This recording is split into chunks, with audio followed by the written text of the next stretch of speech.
In this section, we're going to talk about how to brush the cheeks here and the muzzle area.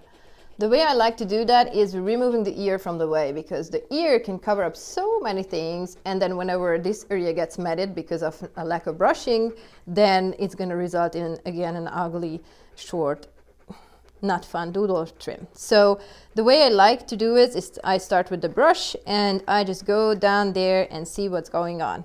I also use my ears whenever I'm brushing, and whenever it's getting a little bit louder, I go a little bit slower and just listen, and that way I'm going to make sure that I opened up every kind of thing around there. Let me take a look. Let me take a look. Awesome. Oftentimes this corner of the lips gets a little bit matted because food gets stuck in there and it gets hardened, and it's just trickier for the doodle to clean it, and also for the doodle mom. So expect a little bit more tangles around that spot. And I'm not sure whether you noticed, but we are working from the opening of the ear canal towards the nose area, and we are using we are brushing smaller sections, like from here going and feeding the brush with more and more hair, because whenever we do that, then we're going to work on less and less hair at a time, and whenever we are giving a little bit more hair to the brush to work with, the rest of the hair, which we are already opened up, it's not going to be that hard for the doggy's skin to deal with a little bit of pulling sensation. I know. Let's go ahead and clean up that little corner there. Very nice. And then we're going to take a look at the muzzle. Now, about the muzzle area, I really like to do it the way I open up the muzzle, and I can see that it's a little bit dirty there, so I'm working only on a little layer of the tangles and mats there, not a lot, because in case we are brushing the way that all the hair is there, and in case the doggy has multiple mats or tangles around that spot, then it's going to result in a very wiggly doggy. And as you can see, most of the doggies are not fond of that spot. Paco, do you want to go sit? Do you want to go sit? Oh, Paco, sit. Paco, let's go sit.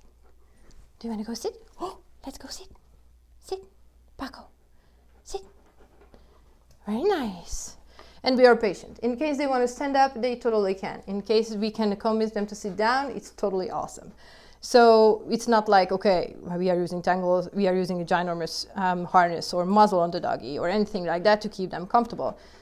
We are just making sure that they are comfy, and then we adjust the grooming to their needs. So in case they need a break, then they got the break, right? Right. Let's take a look again in this little tricky spot, and then we're gonna check with the comb. I know, 1 second. You can hear the difference in the brush, that it's making louder noise. So good, so good. We're almost done. It means that tangles and mats are there. Awesome. Now I'm gonna just trim that. Whoopsie. Hold on, stay there. I'm fishing at my shear.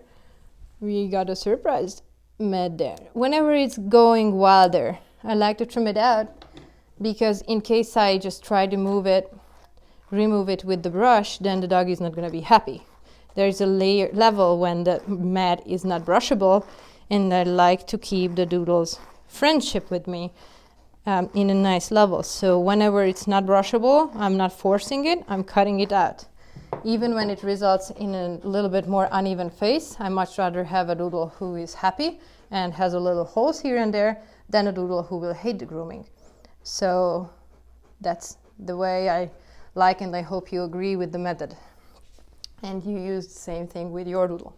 So whenever we are done with brushing, or we think we are done with brushing, we go with the comb. And as you can see, the comb is way more sensitive than the brush.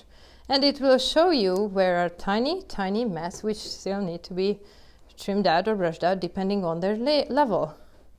There is something else in here as well. I just need to find it.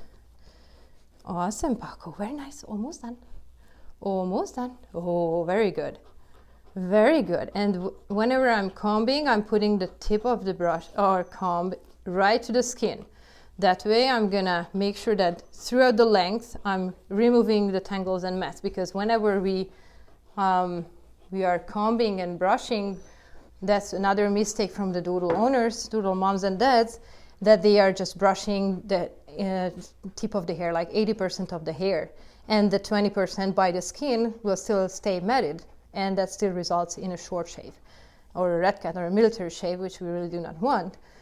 So this is the way to get rid of all tangles on mats, using the brush and then using the comb to check. And whenever you find stubborn little mats or tangles, then you go ahead with the shear and then trim it. That's going to be the intermediate section of the Don't Poodle My Doodle thing. So you can check that out whenever you find in this basic thing, whenever you're going to find stuff like that, then you can call your groomer and schedule good brush out only, and then they're going to be able to remove everything like that, and you can get a fresh start without a short shave.